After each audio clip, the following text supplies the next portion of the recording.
Punjabi radio USA ਸੁਣ ਰਹੇ ਸਾਰੇ ਹੀ ਮਾਣਯੋਗ ਅਤੇ ਸਤਿਕਾਰਤ ਸਰੋਤਿਆਂ ਨੂੰ ਪੰਜਾਬੀ ਰੇਡੀਓ USA ਦੀ ਟੀਮ ਅਤੇ ਮੇਰੇ ਰਾਜਕਨਵੀਰ ਸਿੰਘ ਵੱਲੋਂ ਆਪ ਜੀ ਨੂੰ ਬਹੁਤ ਹੀ ਪਿਆਰ ਸਤਿਕਾਰ ਸਹਿਤ ਦੋਨੋਂ ਅੱਜ ਜੋੜ ਕੇ ਨਿੱਘੀ ਜਿਹੀ ਸਤਿ ਸ੍ਰੀ ਅਕਾਲ। ਸਭ ਨੂੰ ਜੀ ਆਇਆਂ ਨੂੰ ਆਖਦੇ ਹਾਂ। ਸਰੋਤੇ ਪ੍ਰੋਗਰਾਮ ਲੈ ਕੇ ਹਾਜ਼ਰ ਹੋ ਚੁੱਕੇ ਹਾਂ ਖਬਰ ਤੇ ਨਜ਼ਰ ਪ੍ਰੋਗਰਾਮ ਦੇ ਵਿੱਚ ਪੰਜਾਬ ਅਤੇ ਭਾਰਤ ਦੀਆਂ ਜਿਹੜੀਆਂ ਅਹਿਮ ਸੁਰਖੀਆਂ ਜਿਹੜੀਆਂ ਹੁੰਦੀਆਂ ਉਹਨਾਂ 'ਤੇ ਆਪਾਂ ਨਜ਼ਰ ਬਣਾਉਂਦੇ ਹਾਂ। ਸਾਡੇ ਨਾਲ ਅੱਜ ਦੇ ਇਸ ਪ੍ਰੋਗਰਾਮ ਦੇ ਵਿੱਚ ਜੁੜਦੇ ਨੇ ਪਟਿਆਲਾ ਸਟੂਡੀਓਜ਼ ਤੋਂ ਬਲਤੇਜ ਪੰਨੂ ਜੀ ਜੀ ਆਇਆਂ ਨੂੰ ਪਿਆਰ ਭਰੀ ਸਤਿ ਸ਼੍ਰੀ ਅਕਾਲ ਜੀ। ਸਤਿ ਸ਼੍ਰੀ ਅਕਾਲ ਜੀ, ਧੰਨਵਾਦ ਜੀ, ਬਹੁਤ ਮਿਹਰਬਾਨੀ। ਸਾਡੇ ਅੱਜ ਦੇ ਪ੍ਰੋਗਰਾਮ ਖਬਰ ਤੇ ਨਜ਼ਰ ਉਸ ਨੂੰ ਸਪਾਂਸਰ ਕਰਦੇ ਨੇ ਖਾਲਸਾ ਇੰਸ਼ੋਰੈਂਸ ਏਜੰਸੀ ਵਾਲੇ, ਜਿਨ੍ਹਾਂ ਦਾ ਨੰਬਰ 408-272-2500 4082722500। ਇਸ ਦੇ ਨਾਲ ਗੁਰਦੀਪ ਸਿੰਘ ਵਿਰਦੀ ਕਲੋਵਿਸ ਤੋਂ, ਸਤਨਾਮ ਸਿੰਘ ਗਿੱਲ ਅਤੇ ਪਰਿਵਾਰ, ਸੈਲਮਾ ਤੋਂ ਰਸ਼ਪਾਲ ਕੌਰ ਖੰਗੂੜਾ ਬੇਕਰਸਫੀਲਡ ਤੋਂ, ਸਰਬਜੀਤ ਸਿੰਘ ਛੋਕਰ, ਨਵਜੋਤ ਕੌਰ ਕਲੋਟੀ ਯੂਨੀਵਰਸਿਟੀ ਤੋਂ, ਸੁਰਿੰਦਰ ਕੌਰ ਧਾਮੀ ਸੀਰੀਜ਼ ਤੋਂ, ਸੋਢੀ ਸਿੰਘ ਸੈਕਰਾਮੈਂਟੋ ਤੋਂ। ਇਹਨਾਂ ਸਾਰਿਆਂ ਦਾ ਅਸੀਂ ਬਹੁਤ ਬਹੁਤ ਧੰਨਵਾਦ ਕਰਦੇ ਹਾਂ। ਜੇ ਤੁਸੀਂ ਜਾਂ ਕੋਈ ਹੋਰ ਕਾਰੋਬਾਰ ਇਸ ਪ੍ਰੋਗਰਾਮ ਨੂੰ ਸਪਾਂਸਰ ਕਰਨਾ ਚਾਹੁੰਦੇ ਹੋ, ਉਸ ਦੇ ਲਈ ਤੁਸੀਂ ਕਾਲ ਕਰ ਸਕਦੇ ਹੋ ਨੰਬਰ 408-272-5200 4082725200 ਦੇ ਉੱਤੇ। ਅਤੇ ਬਲਤੇਜ ਪੰਨੂ ਜੀ, ਗੱਲਬਾਤ ਦਾ ਸਿਲਸਿਲਾ ਸ਼ੁਰੂ ਕਰਦੇ ਹਾਂ। ਅਤੇ ਸਭ ਤੋਂ ਪਹਿਲਾਂ ਆਪਾਂ ਪੈਰਿਸ ਦੇ ਬਾਰੇ ਥੋੜ੍ਹੀ ਜਿਹੀ ਗੱਲ ਕਰ ਲਈਏ ਵੀ ਜਿੱਥੇ ਇੱਕ ਬਹੁਤ ਹੀ ਦਰਦਨਾਕ ਜਿਹੜਾ ਕਹਿ ਲਓ ਵੀ ਘਟਨਾ ਜਿਹੜੀ ਵਾਪਰੀ ਆ, ਜਿੱਥੇ ਕਿ ਆਈਸਿਸ ਵਾਲਿਆਂ ਨੇ ਉੱਥੇ ਜਿਹੜਾ ਆ ਅੱਤਵਾਦੀ ਹਮਲਾ ਕੀਤਾ ਅਤੇ 150 ਤੋਂ ਵੱਧ ਲੋਕ ਜਿਹੜੇ ਆ ਇਸ ਹਮਲਿਆਂ ਦੇ ਵਿੱਚ ਜਿਹੜੇ ਮਾਰੇ ਗਏ ਆ। ਮੇਰੇ ਖਿਆਲ ਜੀ ਇੱਕ ਵਾਰੀ ਫਿਰ ਵਿਸ਼ਵ ਨੂੰ ਹਿਲਾ ਕੇ ਰੱਖ ਦਿੱਤਾ ਜੀ, ਸਮੁੱਚੀ ਦੁਨੀਆ ਨੂੰ। ਇਸ ਤਾਜ਼ਾ ਹੋਏ ਜਿਹੜੇ ਹਮਲੇ ਨੇ, ਜਿਹੜਾ ਕਿ ਪੈਰਿਸ ਦੇ ਵਿੱਚ ਇੱਕ ਫੁੱਟਬਾਲ ਮੈਚ ਦੇ ਦੌਰਾਨ ਜਿਹੜਾ ਜੀ ਇਹ ਹੋਇਆ, ਔਰ ਇਹਦੇ ਵਿੱਚ ਹੁਣ ਤੱਕ ਜਿਹੜੀਆਂ ਖਬਰਾਂ ਆ ਰਹੀਆਂ ਨੇ ਕੋਈ 160 ਦੇ ਕਰੀਬ ਕਹੇ ਜਾ ਰਹੇ ਨੇ ਕਿ ਲੋਕ ਜਿਹੜੇ ਇਹਨਾਂ ਬੰਬ ਜਿਹੜੇ ਚੱਲੇ ਨੇ ਜੀ ਉਹਨਾਂ ਦੇ ਵਿੱਚ ਮਾਰੇ ਗਏ ਨੇ, ਸੀਰੀਜ਼ ਸੀ ਬੰਬਾਂ ਦੀ। ਔਰ ਜਿਹੜੇ ਉੱਥੋਂ ਦੀ ਪੁਲਿਸ ਆ ਜੀ ਉਹ ਇਹ ਦੱਸ ਰਹੀ ਹੈ ਕਿ ਇਹਦੇ ਵਿੱਚ ਸਾਰੇ ਜਿਹੜੇ ਸ਼ੱਕੀ ਅੱਤਵਾਦੀ ਸੀਗੇ ਜੀ ਉਹ ਮਾਰੇ ਗਏ। ਔਰ ਇਹ ਕਿਹਾ ਗਿਆ ਜੀ ਕਿ ਪੈਰਿਸ ਦੇ ਵਿੱਚ ਜਿਹੜੇ ਸੀਰੀਅਲ ਧਮਾਕੇ ਨੇ ਇਹ ਬਦਲਾ ਲਊ ਕਾਰਵਾਈ ਦੇ ਤਹਿਤ ਆਈਸਿਸ ਜਿਹੜੀ ਹੈ ਜੀ ਉਹਦੇ ਵੱਲੋਂ ਕੀਤੇ ਗਏ ਨੇ, ਔਰ 8 ਅੱਤਵਾਦੀ ਮਾਰੇ ਜਾਣ ਦੀਆਂ ਖਬਰਾਂ ਜਿਹੜੀਆਂ ਉਹ ਆ ਰਹੀਆਂ ਨੇ। ਨਿਰਸੰਦੇਹ ਜੇ ਦੇਖਿਆ ਜਾਵੇ ਤਾਂ ਇਹ ਜਿਹੜੀ ਕੱਟੜਤਾ ਹੈ ਜੀ ਇਹਨੇ ਸਮੁੱਚੀ ਜਿਹੜੀ ਦੁਨੀਆ ਉਹਨੂੰ ਇੱਕ ਫਿਕਰਮੰਦੀ ਦੇ ਵਿੱਚ ਤਾਂ ਪਾਇਆ ਹੋਇਆ ਜੀ ਪਿਛਲੇ ਲੰਬੇ ਸਮੇਂ ਤੋਂ। ਇਹ ਉਹਦੇ ਵਿੱਚੋਂ ਕੱਟੜਵਾਦ ਦੇ ਵਿੱਚੋਂ ਹੀ ਨਿਕਲਿਆ ਹੋਇਆ ਇਹ ਅੱਤਵਾਦ ਦਾ ਨਵਾਂ ਰੂਪ ਹੈ ਜੀ। ਜੀ ਬਿਲਕੁਲ। ਅਤੇ ਆਪਾਂ ਜੇ ਹੁਣ ਆਪਣੇ ਪੰਜਾਬ ਦੀਆਂ ਖਬਰਾਂ ਦੇ ਵੱਲ ਆਈਏ ਵੀ ਨਵੇਂ ਜਥੇਦਾਰਾਂ ਦੇ ਸਮੇਤ ਕਈ ਲੋਕਾਂ ਨੂੰ ਦੇਸ਼ ਧਰੋਹ ਦੇ ਕੇਸ ਜਿਹੜੇ ਆ ਉਹਨਾਂ ਖਿਲਾਫ ਕੀਤੇ ਗਏ। ਆਈ ਥਿੰਕ ਜੀ ਇਹ ਜੋ ਕੁਝ ਪੰਜਾਬ ਦੇ ਵਿੱਚ ਵਾਪਰ ਰਿਹਾ ਪਿਛਲੇ ਕੁਝ ਹਫ਼ਤਿਆਂ ਤੋਂ, ਉਹਦੇ ਵਿੱਚ ਹਰ ਰੋਜ਼ ਕੋਈ ਨਾ ਕੋਈ ਜਿਹੜੀ ਹੈ ਜੀ ਉਹ ਨਵੀਂ ਕੜੀ ਜਿਹੜੀ ਹੈ ਤੁਸੀਂ ਇਹ ਕਹਿ ਲਓ ਕਿ ਉਹ ਜੁੜਦੀ ਜਾ ਰਹੀ ਹੈ। ਸਰਕਾਰ ਜਿਹੜੀ ਹੈ ਜੀ ਉਹ ਇਸ ਗੱਲ ਦੇ ਵਾਸਤੇ ਵਜਦ ਹੈ ਕਿ ਉਹਨੇ ਟਕਰਾਓ ਦੀ ਜਿਹੜੀ ਰਣਨੀਤੀ ਹੈ ਉਹਦੇ ਤਹਿਤ ਜਿਹੜਾ ਜੀ ਉਹ ਕੰਮ ਕਰਨਾ। ਤੋ ਇਹਦੇ ਵਿੱਚ ਹੀ ਇਹ ਜਿਹੜੀ ਹੈ ਜੀ ਅਗਲੀ ਕੜੀ ਕਹੀ ਜਾ ਸਕਦੀ ਹੈ ਕਿ ਜਿਹੜੇ ਸਰਬੱਤ ਖਾਲਸਾ ਸੱਦਣ ਵਾਲੀਆਂ ਜਿਹੜੀਆਂ ਧਿਰਾਂ ਸੀਗੀਆਂ, ਜਿਹਦੇ ਵਿੱਚ ਸਿੱਖ ਜਥੇਬੰਦੀਆਂ ਦੇ ਆਗੂ, ਨਵੇਂ ਨਿਯੁਕਤ ਕੀਤੇ ਗਏ ਜਥੇਦਾਰ, ਇਹ ਸਾਰੇ ਦੇ ਸਾਰੇ ਸ਼ਾਮਲ ਨੇ। 20 ਲੋਕ ਜਿਨ੍ਹਾਂ ਦੇ ਉੱਤੇ ਦੇਸ਼ ਧਰੋਹ ਦਾ ਜਿਹੜਾ ਜੀ ਇਹ ਵੱਖਰਾ ਮਾਮਲਾ ਦਰਜ ਕਰ ਲਿਆ ਗਿਆ। ਪਹਿਲਾਂ ਇਹਨਾਂ ਨੂੰ 107 151 ਦੇ ਤਹਿਤ ਜਿਹੜਾ ਸੀਗਾ ਉਹ ਗ੍ਰਿਫਤਾਰ ਕੀਤਾ ਗਿਆ ਸੀਗਾ। ਜਿਨ੍ਹਾਂ ਦੇ ਉੱਤੇ ਦੇਸ਼ ਧਰੋਹ ਦਾ ਮਾਮਲਾ ਦਰਜ ਕੀਤਾ ਗਿਆ ਉਹਦੇ ਵਿੱਚ ਧਿਆਨ ਸਿੰਘ ਮੰਡ, ਅਮਰੀਕ ਸਿੰਘ ਅਜਨਾਲਾ, ਬਲਜੀਤ ਸਿੰਘ ਦਾਦੂਵਾਲ, ਸਿਮਰਨਜੀਤ ਸਿੰਘ ਮਾਨ, ਮੋਹਕਮ ਸਿੰਘ, ਗੁਰਦੀਪ ਸਿੰਘ ਬਠਿੰਡਾ, ਵਸਣ ਸਿੰਘ ਜਫਰਵਾਲ ਜਿਹੜੇ ਜੀ ਉਹ ਸ਼ਾਮਲ ਨੇ। ਪੁਲਿਸ ਇਹ ਕਹਿੰਦੀ ਆ ਕਿ ਸਮਾਗਮ ਦੇ ਵਿੱਚ ਦਿੱਤੇ ਗਏ ਭਾਸ਼ਣ ਤੇ ਹੋਰ ਜਿਹੜੀਆਂ ਗਤੀਵਿਧੀਆਂ ਸੀਗੀਆਂ ਉਹਨਾਂ ਦੀ ਘੋਖ ਜਿਹੜੀ ਹੈ ਜੀ ਉਹ ਕੀਤੀ ਜਾ ਰਹੀ ਹੈ। ਪੁਲਿਸ ਦੇ ਵੱਲੋਂ ਇਹ ਦੱਸਿਆ ਗਿਆ ਜੀ ਕਿ ਚਾਟੀਵਿੰਡ ਜਿਹੜਾ ਥਾਣਾ ਹੈ ਉਹਦੇ ਵਿੱਚ ਇਹ ਮਾਮਲਾ ਜਿਹੜਾ ਜੀ ਕੱਲ ਰਾਤ ਦਰਜ ਕੀਤਾ ਗਿਆ, ਔਰ ਇਹ ਬੜਾ ਗੰਭੀਰ ਜਿਹੜਾ ਜੀ ਉਹ ਮਸਲਾ ਹੈ। ਔਰ ਇਹ ਕਹਿ ਲਓ ਕਿ ਇੱਕ ਸੀਰੀਅਸ ਧਾਰਾਵਾਂ ਜਿਹੜੀਆਂ ਜੀ ਇਹਦੇ ਵਿੱਚ ਲਾਈਆਂ ਗਈਆਂ ਨੇ ਦੇਸ਼ ਧਰੋਹ ਜਿਹੜਾ ਜੀ ਵਰਗੀਆਂ। ਇਹਦੇ ਤਹਿਤ ਹੁਣ ਇਹਨਾਂ ਦਾ ਨਿਕਲ ਜਿਹੜਾ ਜੀ ਛੇਤੀ ਜ਼ਮਾਨਤ ਤੇ ਬਾਹਰ ਆ ਸਕਣਾ ਐਡਾ ਸੌਖਾ ਜਿਹੜਾ ਜੀ ਉਹ ਨਹੀਂ ਹੋਊਗਾ। ਔਰ ਇਹ ਜੀ ਕਿ ਇਹਨਾਂ ਨੂੰ ਸਾਰੇ ਜਿਹੜੇ ਫੜੇ ਨੇ, ਗ੍ਰਿਫਤਾਰ ਕੀਤੇ ਨੇ, ਉਹਨਾਂ ਨੂੰ ਵੱਖੋ ਵੱਖਰੀਆਂ ਜੇਲ੍ਹਾਂ ਦੇ ਵਿੱਚ ਜਿਹੜਾ ਜੀ ਉਹ ਰੱਖਿਆ ਗਿਆ। ਔਰ ਦੂਸਰਾ ਇਹ ਜੀ ਕਿ ਜਿਹੜੇ ਇਹ ਫੜੇ ਗਏ ਨੇ, ਜਿਨ੍ਹਾਂ ਸਿਮਰਨਜੀਤ ਸਿੰਘ ਮਾਨ ਜਿਹਨਾਂ ਨੂੰ ਛੱਡ ਦਿੱਤਾ ਗਿਆ ਸੀਗਾ ਜੀ, ਉਹ ਉਹਨਾਂ ਦੀ ਦੁਬਾਰਾ ਜਿਹੜੀ ਹੈ ਜੀ ਉਹ ਐਨੀ ਟਾਈਮ ਗ੍ਰਿਫਤਾਰੀ ਉਹ ਹੋ ਸਕਦੀ ਹੈ ਜੀ। ਅਤੇ ਅਗਲੀ ਜੇ ਆਪਾਂ ਗੱਲ ਕਰੀਏ SGPC ਦੀ ਐਗਜ਼ੈਕਟਿਵ ਨੇ ਜਿੰਨੇ ਵੀ ਮਤੇ ਸਰਬੱਤ ਖਾਲਸਾ 'ਚ ਪਾਸ ਕੀਤੇ ਗਏ ਉਹਨਾਂ ਨੂੰ ਰੱਦ ਕੀਤਾ। ਜੀ ਇਹ ਐਗਜ਼ੈਕਟਿਵ ਉਮੀਦ ਇਹੋ ਜੀ ਸੀਗੀ ਜੀ, ਕਿਉਂਕਿ ਪਹਿਲਾਂ ਜਿਹੜੀ ਕੋਰ ਕਮੇਟੀ ਦੀ ਮੀਟਿੰਗ ਹੋਈ ਸੀਗੀ ਉਹਦੇ ਵਿੱਚ ਜਿਹੜਾ ਸੀਗਾ ਜੀ ਇਹ ਰੱਦ ਕਰ ਦਿੱਤੇ ਗਏ ਸੀ ਅਕਾਲੀ ਦਲ ਦੇ ਵੱਲੋਂ, ਤੇ ਅਕਾਲੀ ਦਲ ਹੀ ਉੱਥੇ ਕਾਬਜ਼ ਹੈ ਜੀ ਸ਼੍ਰੋਮਣੀ ਗੁਰਦੁਆਰਾ ਪ੍ਰਬੰਧਕ ਕਮੇਟੀ ਤੇ। ਉਹਨਾਂ ਨੇ ਉਹੀ ਕਰਨਾ ਸੀਗਾ ਜਿਹੜੇ ਉੱਤੋਂ ਉਹਨਾਂ ਨੂੰ ਹੁਕਮ ਜਿਹੜੇ ਉਹ ਆਏ ਹੁੰਦੇ। ਤਾਂ ਸ਼੍ਰੋਮਣੀ ਅਕਾਲੀ ਦਲ ਦੀ ਜਿਹੜੀ ਕੋਰ ਕਮੇਟੀ ਆ ਉਹਦੇ ਵਿੱਚ ਸਰਬੱਤ ਖਾਲਸਾ ਸਮਾਗਮ ਦੇ ਵਿੱਚ ਪਾਸ ਕੀਤੇ ਗਏ ਸਾਰੇ ਫੈਸਲੇ ਜਿਹੜੇ ਉਹ ਰੱਦ ਕਰ ਦਿੱਤੇ ਗਏ ਨੇ। ਇਹ ਮੀਟਿੰਗ ਜਿਹੜੀ ਹੈ ਜੀ ਸੀਨੀਅਰ ਜਿਹੜੇ ਮੀਤ ਪ੍ਰਧਾਨ ਨੇ ਰਘੂਜੀਤ ਸਿੰਘ ਵਿਰਕ ਦੀ ਅਗਵਾਈ ਦੇ ਹੇਠ ਜਿਹੜੀ ਹੋਈ ਆ। ਇਹਦੇ ਵਿੱਚ ਅਵਤਾਰ ਸਿੰਘ ਮੱਕੜ ਹੋਰੀ ਸ਼ਾਮਲ ਨਹੀਂ ਹੋਏ, ਜਿਹੜਾ ਤੇ ਕਿਹਾ ਜਾਂਦਾ ਜੀ ਕਿ ਉਹ ਬਿਮਾਰ ਨੇ। ਸ਼੍ਰੋਮਣੀ ਕਮੇਟੀ ਦੇ ਵੱਲੋਂ ਜਿਹੜੀ ਇਹ ਹੰਗਾਮੀ ਮੀਟਿੰਗ ਜਿਹੜੀ 72 ਘੰਟੇ ਦੇ ਨੋਟਿਸ ਦੇ ਉੱਤੇ ਇੱਕ ਏਜੰਡੇ ਦੇ ਹੇਠ ਜਿਹੜੀ ਹੈ ਜੀ ਇਹ ਮੌਜੂਦਾ ਪੰਥਕ ਹਾਲਾਤ ਜਿਹੜੀ ਬਣੀ ਹੋਈ ਆ ਉਹਦੇ ਉੱਤੇ ਨਜ਼ਰਸਾਨੀ ਕਰਨ ਦੇ ਵਾਸਤੇ ਸੱਦੀ ਗਈ ਸੀ, ਜਿਹੜੀ ਕਿ ਸ਼੍ਰੋਮਣੀ ਕਮੇਟੀ ਦੇ ਦਫ਼ਤਰ ਦੇ ਨਵੇਂ ਪ੍ਰਬੰਧਕੀ ਬਲਾਕ ਦੇ ਵਿੱਚ ਜਿਹੜੀ ਹੈ ਜੀ ਉਹ ਹੋਈ ਹੈ। ਇਹਦੇ ਵਿੱਚ ਜਿਹੜਾ ਜੀ ਇਹ ਆਖਿਆ ਗਿਆ ਹੈ ਕਿ ਇਹ ਜਿਹੜੇ ਫੈਸਲੇ ਕੀਤੇ ਗਏ ਨੇ ਸਰਬੱਤ ਖਾਲਸਾ ਦੇ, ਇਹ ਸਿੱਖ ਕੌਮ ਨੂੰ ਦੁਬਿਧਾ ਦੇ ਵਿੱਚ ਪਾਉਣ ਦੇ ਵਾਸਤੇ ਕੀਤੇ ਗਏ ਨੇ, ਜਿਹਦੇ ਕਰਕੇ ਸਰਬਸੰਮਤੀ ਦੇ ਨਾਲ ਇਹਨਾਂ ਸਾਰੇ ਜਿਹੜੇ ਫੈਸਲੇ ਨੇ ਉਹਨਾਂ ਨੂੰ ਰੱਦ ਕੀਤਾ ਜਾਂਦਾ। ਉਹਨਾਂ ਨੇ ਕਿਹਾ ਕਿ ਕੁਝ ਪੰਥ ਵਿਰੋਧੀ ਤਾਕਤਾਂ ਜਿਹੜੀਆਂ ਨੇ ਉਹ ਗਿਣੀ ਮਿੱਥੀ ਸਾਜ਼ਿਸ਼ ਦੇ ਤਹਿਤ ਪੰਥ ਨੂੰ ਜਿਹੜਾ ਜੀ ਢਾਹ ਲਾਉਣ ਦੀਆਂ ਸਾਜ਼ਿਸ਼ਾਂ ਜਿਹੜੀਆਂ ਉਹ ਕਰ ਰਹੀਆਂ ਨੇ, ਜੋ ਕੁਝ ਕਿ ਇੱਥੇ ਜਿਹੜਾ ਸਰਬੱਤ ਖਾਲਸਾ ਦੇ ਵਿੱਚ ਫੈਸਲੇ ਲਏ ਗਏ ਨੇ। ਜੀ ਜੀ ਜੀ ਜੀ ਬਿਲਕੁਲ, ਜਿੱਦਾਂ ਤੁਸੀਂ ਕਿਹਾ ਵੀ ਇਹਨਾਂ ਤੋਂ ਹੋਰ ਉਮੀਦ ਵੀ ਕੁਛ ਨਹੀਂ ਸੀ, ਇਹਨਾਂ ਨੇ ਇਹੀ ਕੁਛ ਹੀ ਕਹਿਣਾ ਸੀ। ਅਤੇ ਅਗਲੀ ਗੱਲ ਕਰੀਏ ਭਾਜਪਾ ਦੇ ਅੰਦਰੂਨੀ ਜਿਹੜੇ ਖੇਮੇ ਦੇ ਵਿੱਚ ਬਾਗੀ ਸੁਰਾਂ ਅਜੇ ਤੱਕ ਜਾਰੀ। ਇਹ ਜਿਹੜਾ ਐਕਚੁਅਲੀ ਖਲਾਰਾ ਬਿਹਾਰ ਦੀਆਂ ਚੋਣਾਂ ਦੇ ਨਤੀਜੇ ਆਉਣ ਤੋਂ ਬਾਅਦ ਪਿਆ ਜੀ, ਇਹ ਕੰਟੀਨਿਊਸ ਜਿਹੜਾ ਉਹ ਜਾਰੀ ਹੈ। ਬੇਸ਼ੱਕ ਜਿਹੜੀ ਭਾਰਤੀ ਜਨਤਾ ਪਾਰਟੀ ਆ ਉਹਦੇ ਜਿਹੜੀ ਸੀਨੀਅਰ ਲੀਡਰਸ਼ਿਪ ਆ ਉਹਦੇ ਵੱਲੋਂ ਕੋਸ਼ਿਸ਼ ਤਾਂ ਕੀਤੀ ਜਾ ਰਹੀ ਹੈ ਕਿ ਕਿਸੇ ਤਰੀਕੇ ਦੇ ਨਾਲ ਇਹ ਜੋ ਕੁਝ ਹੋ ਰਿਹਾ ਇਹਨੂੰ ਠੱਲਿਆ ਜਾ ਸਕੇ। ਜਿਹੜੇ ਖਾਸ ਤੌਰ ਦੇ ਉੱਤੇ ਇੱਕ ਜਿਹਨੂੰ ਇਸ ਵੇਲੇ ਇੱਥੇ ਭਾਰਤੀ ਮੀਡੀਆ ਉਹਦੇ ਵਿੱਚ ਬਜ਼ੁਰਗ ਬੰਬ ਕਿਹਾ ਜਾ ਰਿਹਾ, ਇਹ ਜਿਹੜਾ ਬਜ਼ੁਰਗ ਬੰਬ ਡਿੱਗਿਆ ਜਿਹਦੇ ਵਿੱਚ ਲਾਲ ਕ੍ਰਿਸ਼ਨ ਅਡਵਾਨੀ ਤੇ ਉਹਨਾਂ ਦੇ 4 ਹੋਰ ਸਾਥੀਆਂ ਨੇ ਇੱਕ ਚਿੱਠੀ ਜਿਹੜੀ ਸੀ ਉਹ ਲਿਖੀ ਸੀਗੀ, ਉਸ ਬਜ਼ੁਰਗ ਬੰਬ ਨੇ ਹੀ ਇਹ ਜਿਹੜਾ ਦੀ ਸਾਰੇ ਦਾ ਸਾਰਾ ਖਿਲਾਰਾ ਜਿਹੜਾ ਦੀ ਉਹ ਪਾਇਆ। ਔਰ ਉਸ ਤੋਂ ਬਾਅਦ ਜਿਹੜੇ ਸਵਾਲ ਨੇ ਬਹੁਤ ਵੱਡੇ ਖੜੇ ਹੋ ਰਹੇ ਨੇ ਇਸ ਵੇਲੇ। ਖਾਸ ਤੌਰ ਦੇ ਉੱਤੇ ਇਹ ਕਿਹਾ ਜਾ ਰਿਹਾ ਜੀ ਕਿ ਇਹ ਜਿਹੜੀ ਬਜ਼ੁਰਗ ਲੀਡਰਸ਼ਿਪ ਆ ਕਿਉਂਕਿ ਠਰਮੇ ਵਾਲੀ ਹੈ ਥੋੜੀ, ਤਾਂ ਉਹ ਇੱਕ ਇੱਕ ਕਰਕੇ ਜਿਹੜਾ ਜੀ ਉਹ ਲੈਣਾ ਚਾਹੁੰਦੀ ਹੈ, ਸਾਰੇ ਮੋਰਚੇ ਨਹੀਂ ਖੋਲਣਾ ਚਾਹੁੰਦੀ। ਇਸ ਕਰਕੇ ਇਹ ਜਿਹੜਾ ਮੋਰਚਾ ਇਸ ਵੇਲੇ ਖੁੱਲਿਆ ਇਹ ਅਮਿਤ ਸ਼ਾਹ ਦੇ ਉੱਤੇ ਜ਼ਿਆਦਾ ਜਿਹੜਾ ਜੀ ਉਹ ਖੁੱਲਿਆ ਹੋਇਆ। ਸੋ ਹੁਣ ਇਹ ਜਿਹੜੀ ਕੁਰੱਤਣ ਹੈ ਉਹ ਲਗਾਤਾਰ ਵੱਧ ਰਹੀ ਹੈ। ਬੇਸ਼ੱਕ 2 ਸੀਨੀਅਰ ਮੰਤਰੀ ਜਿਹੜੇ ਨੇ ਜੀ ਉਹਨਾਂ ਨੇ ਬਜ਼ੁਰਗ ਨੇਤਾਵਾਂ ਨੂੰ ਸ਼ਾਂਤ ਕਰਨ ਦੇ ਵਾਸਤੇ ਉਹਨਾਂ ਨਾਲ ਮੁਲਾਕਾਤ ਜਿਹੜੀ ਹੈ ਜੀ ਉਹ ਕੀਤੀ ਹੈ। ਜਿਹੜਾ ਸਾਬਕਾ ਪਾਰਟੀ ਦੇ ਪ੍ਰਧਾਨ ਨੇ ਨਿਤਿਨ ਗਡਕਰੀ, ਉਹਨੇ ਇਸ ਸੁਝਾਅ ਨੂੰ ਖਾਰਜ ਕੀਤਾ ਜੀ ਕਿ LK ਅਡਵਾਨੀ, ਮੁਰਲੀ ਮਨੋਹਰ ਜੋਸ਼ੀ, ਸ਼ਾਂਤਾ ਕੁਮਾਰ ਤੇ ਯਸ਼ਵੰਤ ਸਿਨਹਾ ਵਰਗੇ ਨੇਤਾਵਾਂ ਦੇ ਵਿਰੁੱਧ ਅਨੁਸ਼ਾਸਨੀ ਕਾਰਵਾਈ ਕੀਤੀ ਜਾਵੇ, ਜਿਨ੍ਹਾਂ ਨੇ ਬਿਹਾਰ ਚੋਣਾਂ ਦੇ ਵਿੱਚ ਹਾਰ ਦੇ ਵਾਸਤੇ ਨਰਿੰਦਰ ਮੋਦੀ ਤੇ ਅਮਿਤ ਸ਼ਾਹ ਦੀ ਜੋੜੀ ਤੇ ਨਿਸ਼ਾਨਾ ਜਿਹੜਾ ਜੀ ਉਹ ਲਾਇਆ। ਸਾਬਕਾ ਪ੍ਰਧਾਨ ਜਿਹੜਾ M ਵੈਂਕਈਆ ਨਾਇਡੂ ਆ, ਉਹਨੇ ਇਹ ਕਿਹਾ ਕਿ ਸੀਨੀਅਰ ਨੇਤਾਵਾਂ ਨੂੰ ਆਪਣੀ ਗੱਲ ਲੋਕਾਂ ਦੇ ਵਿੱਚ ਕਹਿਣ ਨਾਲੋਂ ਪਾਰਟੀ ਦੇ ਅੰਦਰ ਜਿਹੜੀ ਆ ਉਹ ਰੱਖਣੀ ਚਾਹੀਦੀ ਸੀਗੀ। ਪਰ ਦੂਜੇ ਪਾਸੇ ਵੈਂਕਈਆ ਨਾਇਡੂ ਸ਼ਾਇਦ ਇਹ ਗੱਲ ਭੁੱਲ ਰਹੇ ਨੇ ਕਿ ਅੰਦਰ ਤਾਂ ਉਹਨਾਂ ਨੂੰ ਖੁੱਡੇ ਲਾਈਨ ਲਾਇਆ ਹੋਇਆ ਜੀ। ਉਹਨਾਂ ਨੂੰ ਪਹਿਲਾਂ ਹੀ ਕਿਹਾ ਗਿਆ ਜੀ ਇਹ ਤਾਂ ਜਿਹੜੇ ਸਰਪ੍ਰਸਤ ਨੇ, ਸਰਪ੍ਰਸਤ ਦਾ ਕੋਈ ਹੁੰਦਾ ਹੀ ਨਹੀਂਗਾ ਜੀ ਕੋਈ, ਉਹਦਾ ਰੋਲ ਜਿਹੜਾ ਉਹਨਾਂ ਦਾ ਖਤਮ ਕੀਤਾ, ਜਿਹਦੇ ਕਰਕੇ ਉਹ ਮੀਡੀਆ ਦੇ ਵਿੱਚ ਆਏ ਨੇ। ਉਧਰ ਬਿਹਾਰ ਚੋਣਾਂ ਤੋਂ ਵਿੱਚ ਭਾਜਪਾ ਦੇ ਹਸ਼ਰ ਤੋਂ ਬਾਅਦ ਜਿਹੜੇ ਇਹ ਬਜ਼ੁਰਗ ਨੇਤਾ ਨੇ ਉਹਨਾਂ ਨੇ ਆਪਸ ਦੇ ਵਿੱਚ ਜਿਹੜੀ ਹੈ ਜੀ ਉਹ ਵਿਚਾਰ ਕੀਤੀ ਆ। ਯਸ਼ਵੰਤ ਸਿਨਹਾ, LK ਅਡਵਾਨੀ, ਮੁਰਲੀ ਮਨੋਹਰ ਜੋਸ਼ੀ ਜਿਹੜੀ ਆ ਜੀ ਉਹ ਵੱਖੋ ਵੱਖਰੇ ਤੌਰ ਦੇ ਉੱਤੇ ਉਹ ਮਿਲੇ ਨੇ। ਸ਼ਾਂਤਾ ਕੁਮਾਰ ਨੇ ਪਾਰਟੀ ਦੇ ਵੱਲੋਂ ਬਜ਼ੁਰਗਾਂ ਦੇ ਸਨਮਾਨ ਲਈ ਅੱਗੇ ਆਉਣ ਦਾ ਸਵਾਗਤ ਕੀਤਾ। ਸਿਨਹਾ ਨੇ ਆਪਸੀ ਗੱਲਬਾਤ ਤੇ ਵੇਰਵੇ ਜਿਹੜੇ ਆ ਜੀ ਉਹ ਦੇਣ ਤੋਂ ਨਾ ਕੀਤੀ ਹੈ।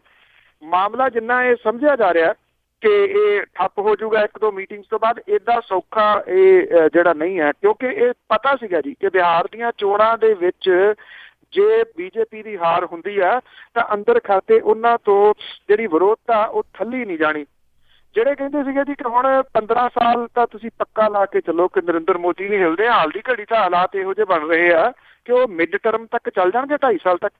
ਜੀ ਜੀ ਜੀ ਤੇ ਅਗਲੀ ਜਿਹੜੀ ਗੱਲ ਕਰਦੇ ਹਾਂ, ਪਿੰਡਾਂ ਨੂੰ ਨਸ਼ਾ ਮੁਕਤ ਕਰਨ ਲਈ ਜਿਹੜੀ ਹੈ ਮੁਹਿੰਮ ਤੇਜ਼, ਕਈ ਪਿੰਡਾਂ ਨੇ ਜਿਹੜੀਆਂ ਆ ਇਸ ਦੇ ਵਿੱਚ ਐਪਲੀਕੇਸ਼ਨਾਂ ਦੇ ਰਹੇ ਨੇ ਵੀ ਠੇਕੇ ਨਹੀਂ ਹੋਣੇ ਚਾਹੀਦੇ ਉਹਨਾਂ ਦੇ ਪਿੰਡਾਂ 'ਚ।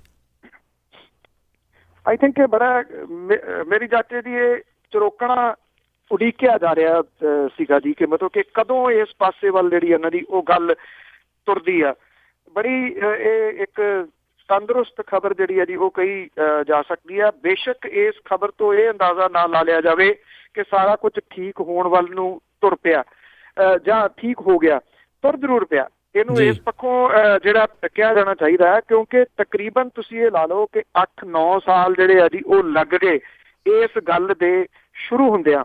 ਜਿਹੜੇ ਕੁਛ ਲੋਕ ਆਪਣੀਆਂ ਕੋਸ਼ਿਸ਼ਾਂ ਜਿਹੜੀਆਂ ਛੋਟੀਆਂ ਕਰਦੇ ਰਹੇ, ਕਦੀ ਨੁੱਕੜ ਮੀਟਿੰਗਾਂ ਦੇ ਰੂਪ ਦੇ ਵਿੱਚ, ਉਂਝ ਮੀਟਿੰਗਾਂ ਦੇ ਰੂਪ ਦੇ ਵਿੱਚ, ਕਿਤੇ ਨਾ ਕਿਤੇ ਤੁਸੀਂ ਇਹ ਕਹਿ ਲਓ ਕਿ ਉਹਨਾਂ ਨੂੰ ਬੂਰ ਜਿਹੜਾ ਉਹ ਪੈਣਾ ਸ਼ੁਰੂ ਹੋਇਆ।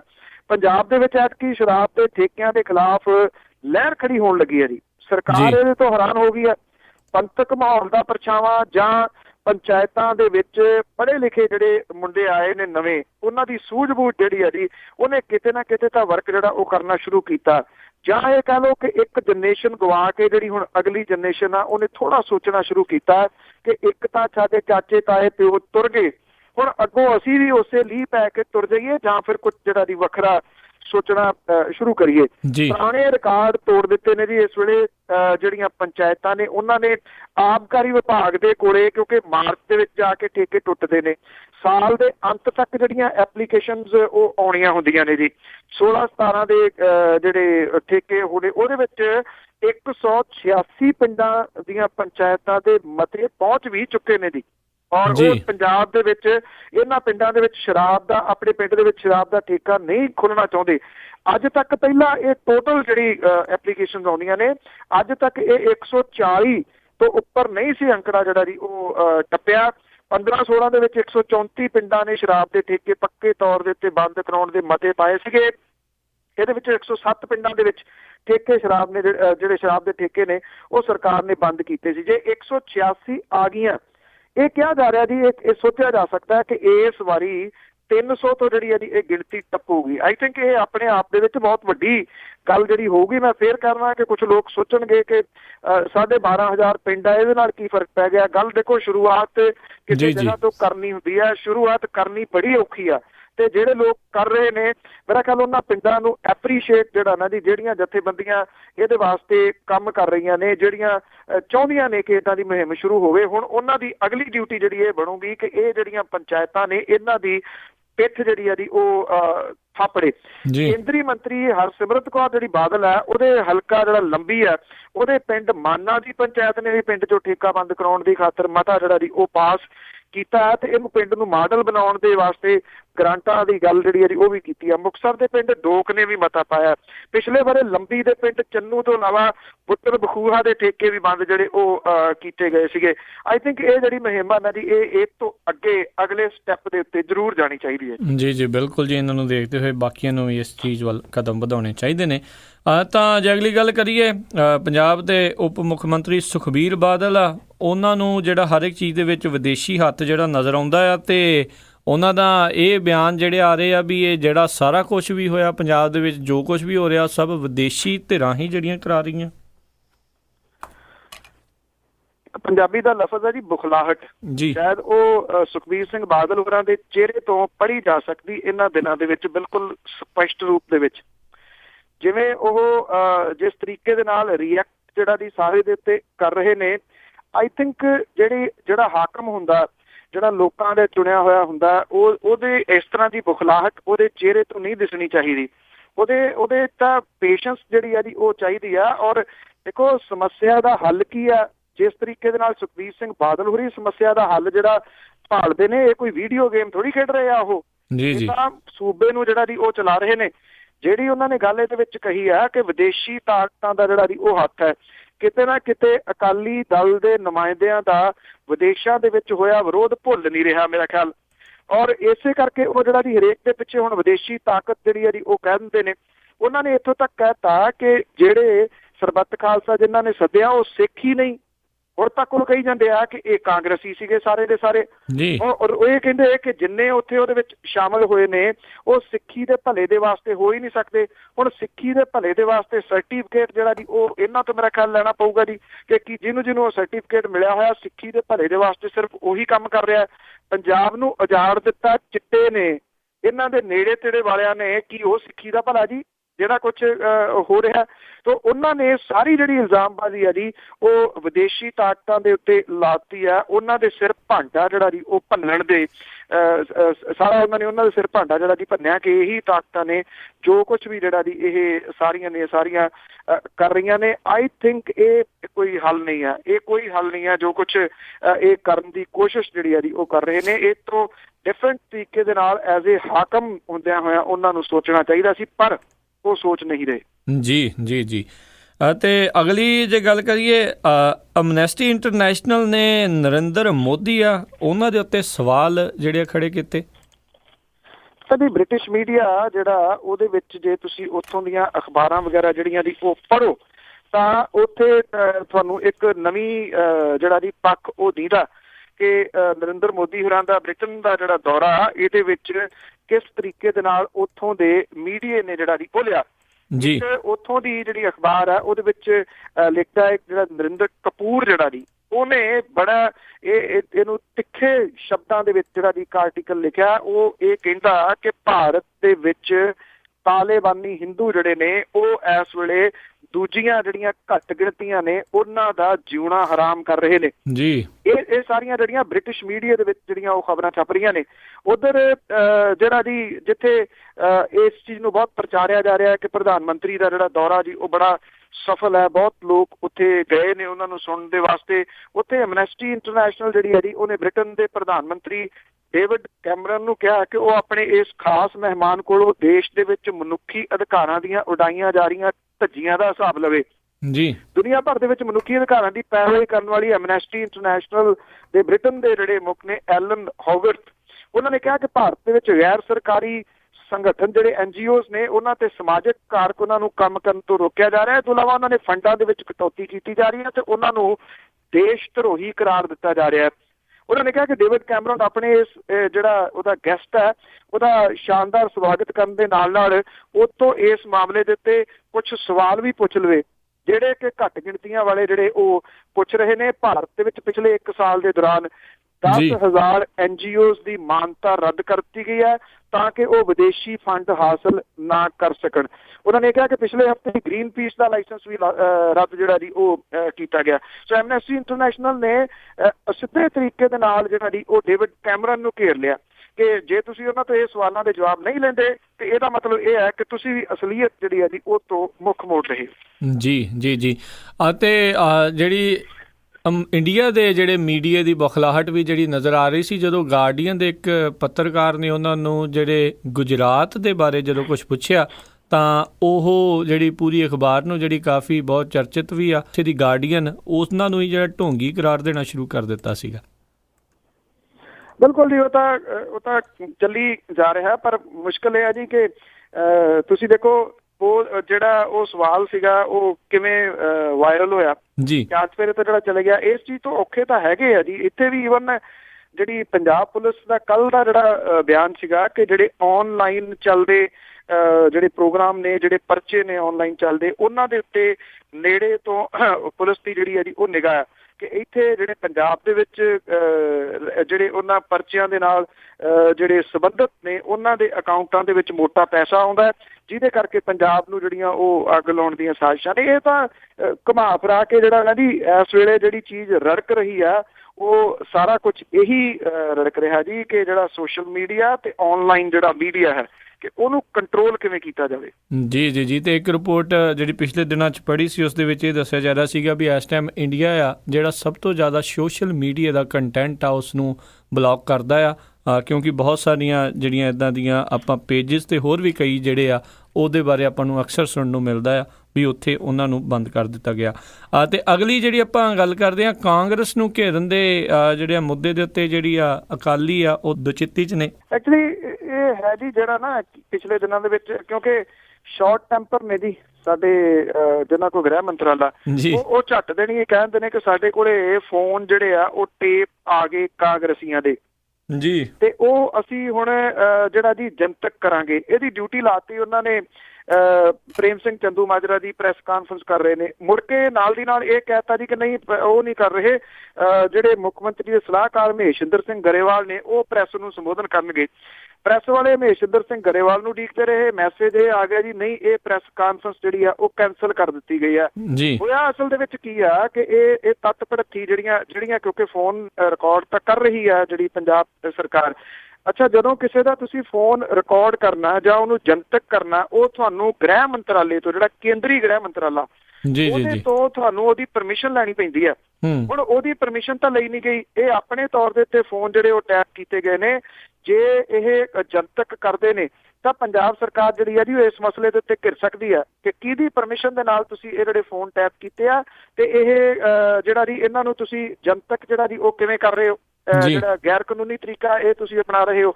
ਹੁਣ ਪੰਜਾਬ ਸਰਕਾਰ ਜਿਹੜੀ ਉਹ ਕਹਿੰਦੀ ਆ ਕਿ ਅਸੀਂ ਕਾਂਗਰਸੀ ਲੀਡਰਾਂ ਦੇ ਫੋਨ ਨਹੀਂ ਟੈਪ ਕੀਤੇ, ਅਸੀਂ ਤਾਂ ਸਰਬੱਤ ਖਾਲਸਾ ਵਾਲਿਆਂ ਦੇ ਫੋਨ ਟੈਪ ਕੀਤੇ ਸੀਗੇ। ਉਹਦੇ ਵਿੱਚ ਗੱਲਬਾਤ ਕਰਦੇ ਜਿਹੜੇ ਜੀ ਉਹ ਕਾਂਗਰਸੀ ਵੀ ਫੜੇ ਗਏ।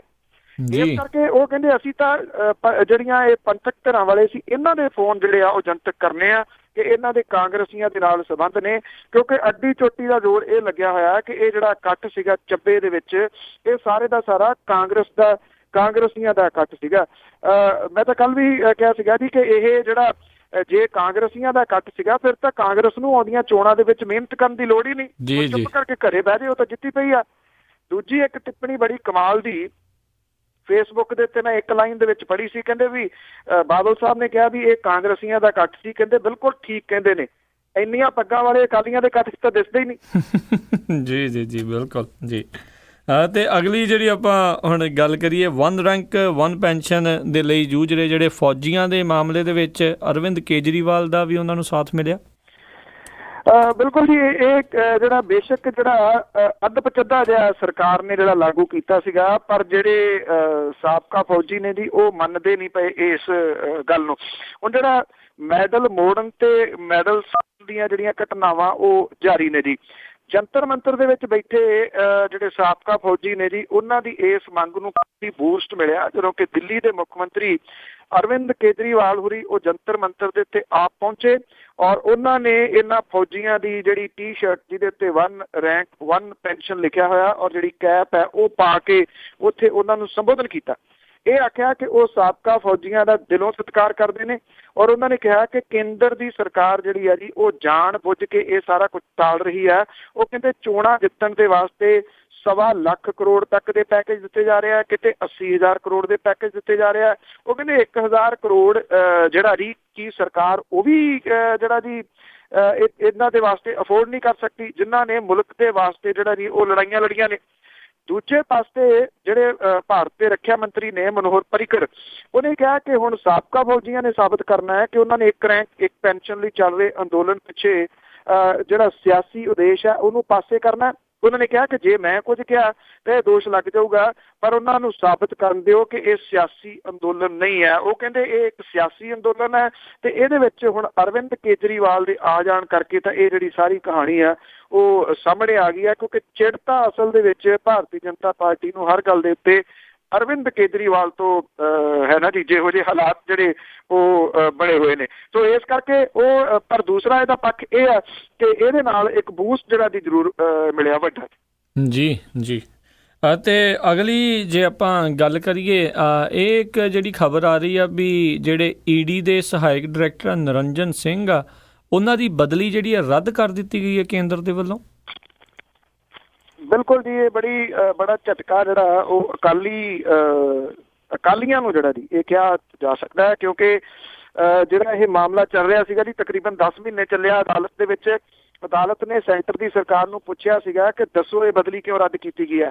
ਹੁਣ ਇਹ ਕਿਹਾ ਜਾ ਰਿਹਾ ਹੈ ਕਿ ਬਦਲ ਰਹੀਆਂ ਸਮੀਕਰਨਾਂ ਜਿਹੜੀਆਂ ਜੀ ਉਹਦੇ ਤਹਿਤ, ਕਿਉਂਕਿ ਭਾਰਤੀ ਜਨਤਾ ਪਾਰਟੀ ਵਾਲੇ ਮੂੰਹ ਕਿਹੜਾ ਵਿਖਾਉਣਗੇ ਜੇ ਇਲੈਕਸ਼ਨਾਂ 'ਚੋਂ ਜਾਂਦੇ ਨੇ, ਤੇ ਇਸ ਕਰਕੇ ਇਹ ਬਦਲੀ ਜਿਹੜੀ ਆ ਜੀ ਰੱਦ ਕਰ ਦਿੱਤੀ ਗਈ ਆ। ਨਿਰਸੰਦੇਹ ਅਕਾਲੀਆਂ ਦੇ ਵਾਸਤੇ ਮੁਸ਼ਕਲ ਜਿਹੜੀ ਆ ਜੀ ਉਹ ਖੜੀ ਹੋ ਸਕਦੀ ਹੈ, ਕਿਉਂਕਿ ਸਭ ਤੋਂ ਪਹਿਲੀ ਗੱਲ ਜਿਹੜੀ ਆ ਜੀ ਹੁਣ ਇਹ ਹੋਊਗੀ ਕਿ ਨਿਰੰਜਨ ਸਿੰਘ ਹੁਰੀ ਦੁਬਾਰਾ ਜਿਹੜਾ ਜੀ ਉਹ ਮਾਝੇ ਦੇ ਜਰਨੈਲ ਨੂੰ ਸੱਦਣਗੇ ਪੁੱਛਗਿੱਛ ਵਾਸਤੇ। ਜੀ ਤੇ ਅਗਲੀ ਗੱਲ ਕਰੀਏ, ਦੀਵਾਲੀ ਮੌਕੇ ਦੇ ਉੱਤੇ ਪੋਲਿਊਸ਼ਨ ਜਿਹੜਾ ਪ੍ਰਦੂਸ਼ਣ 'ਚ ਘਾਟਾ ਦੇਖਿਆ ਗਿਆ ਜੀ।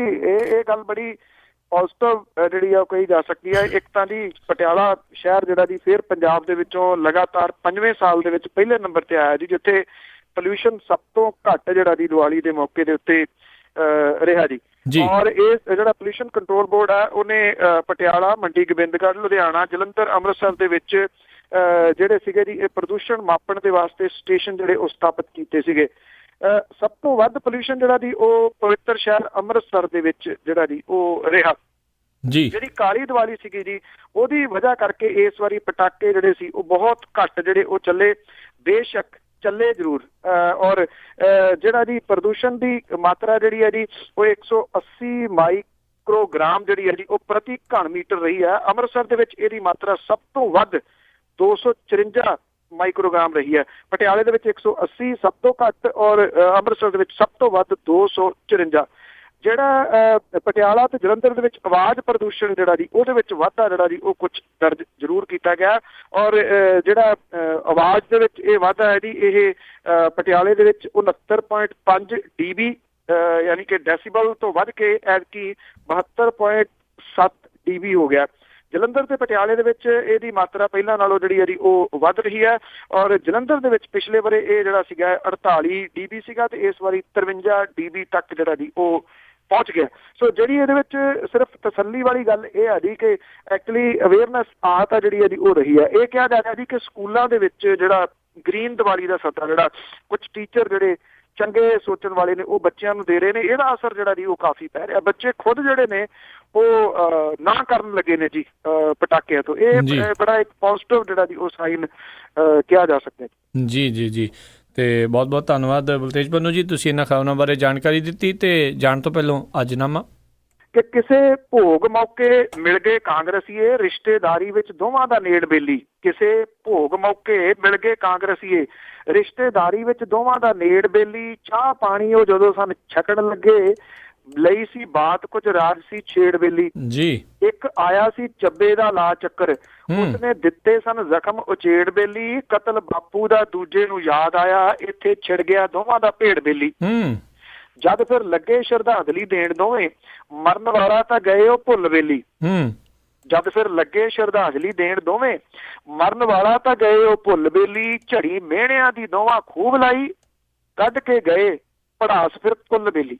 ਜੀ ਜੀ ਜੀ ਬਹੁਤ ਬਹੁਤ ਧੰਨਵਾਦ ਬਲਤੇਜ ਪੰਨੂ ਜੀ, ਤੁਸੀਂ ਸਾਡੇ ਨਾਲ ਜੁੜੇ, ਇਹਨਾਂ ਖਬਰਾਂ ਬਾਰੇ ਸਾਨੂੰ ਇਹ ਜਾਣਕਾਰੀਆਂ ਦਿੱਤੀਆਂ। ਅਗਲੇ ਬੁਲੇਟਿਨ ਤੱਕ ਲਈ ਤੁਹਾਡਾ ਬਹੁਤ ਬਹੁਤ ਧੰਨਵਾਦ, ਮਿਹਰਬਾਨੀ, ਸਤਿ ਸ਼੍ਰੀ ਅਕਾਲ। ਸਤਿ ਸ਼੍ਰੀ ਅਕਾਲ ਜੀ, ਥੈਂਕ ਯੂ ਵੈਰੀ ਮਚ। ਤੇ ਸਰੋਤਿਓ, ਇੱਥੇ ਹੀ ਸਾਡਾ ਅੱਜ ਦਾ ਇਹ ਪ੍ਰੋਗਰਾਮ ਆ ਉਹ ਹੁਣ ਸਮਾਪਤ ਹੁੰਦਾ ਹੈ। ਹੁਣ ਮੈਨੂੰ ਰਾਜਕਰਮਵੀਰ ਸਿੰਘ ਨੂੰ ਵੀ ਇਜਾਜ਼ਤ ਦਿਓ। ਮੇਰੇ ਵੱਲੋਂ ਵੀ ਆਪ ਸਭ ਨੂੰ ਬਹੁਤ ਪਿਆਰ ਸਤਿਕਾਰ ਸਹਿਤ ਦੋਨੋਂ ਹੱਥ ਜੋੜ ਕੇ ਨਿੱਘੀ ਜਿਹੀ ਸਤਿ ਸ਼੍ਰੀ ਅਕਾਲ। ਜਿਉਂਦੇ ਵਾਸਤੇ ਰਹੋ, ਹੱਸਦੇ ਖੇਡਦੇ ਰਹੋ ਤੇ ਸੁਣਦੇ ਰਹੋ ਪੰਜਾਬੀ ਰੇਡੀਓ USA।